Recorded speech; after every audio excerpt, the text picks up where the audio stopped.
Ang mabuting balita ng Panginoon ayon kay San Lucas. Noong panahong iyon, sumama kay Jesus ang napakaraming tao. Humarap siya sa kanila at kanyang sinabi, "Hindi maaaring maging alagad ko ang sino mang umiibig sa kanyang ama at ina, asawa at mga anak, mga kapatid, at maging sa sarili niyang buhay ng higit sa akin.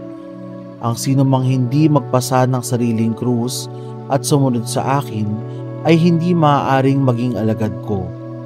Kung ang isa sa inyo'y nagbabalak magtayo ng tore, hindi ba uupo muna siya at tatayahin ang magugugol para malaman kung may sapat siyang salaping maipagpapatapos niyon? Baka mailagay ang mga pundasyon ngunit hindi naman maipatapos, siya'y kukutyain ng lahat na makakakita nito. Sasabihin nila, nagsimulang magtayo ang taong ito pero hindi na ipatapos. O sinong hari ang makikipagdigma sa kapwa-hari ang hindi muna uupo at pag-aaralang mabuti kung ang 10,000 niyang kawal ay may isasagupa sa kalaban na may 20,000 tauhan? At kung hindi niya kaya, malayo pa ang kalaban ay magsusugo na siya ng mga kinatawan upang makipagkasundo. Gayon din naman, hindi maaaring maging alagad ko ang sino man kung hindi niya tatalikdan ang lahat sa kanyang buhay." Ang mabuting balita ng Panginoon. Pinupuri ka namin, Panginoong Hesukristo. Baka mailagay ang mga pundasyon, ngunit hindi naman maipatapos. Lahat naman tayo ay kayang ipahayag na ako'y mananampalataya, ako'y Katoliko at iba pa. Nasasabi natin ito sapagkat naniniwala tayo. Ngunit sapat na ba ang paniniwala para masabing Katoliko o Kristiyano nga tayo?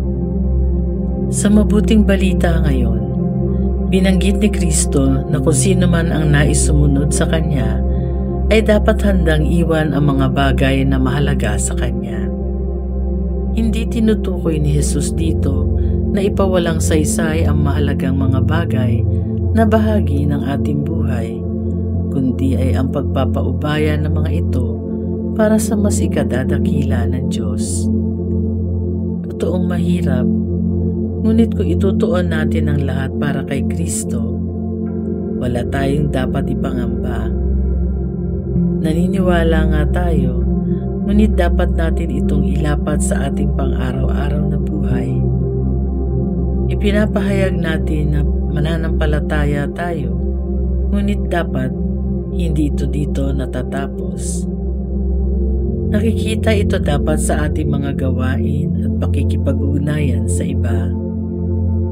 Huwag tayong manatili sa paglalagay lamang ng pundasyon, kundi mapatibay din sana natin ang pundasyon na ito sa patuloy na pagsasabuhay ng ating pananampalataya at pag-akay ng ating kapwa tungo kay Kristo. Bilang mga Katoliko na nakaugat sa turo at aral ni Kristo, maging huwara nawa tayo ng tunay na pagsunod sa Panginoon.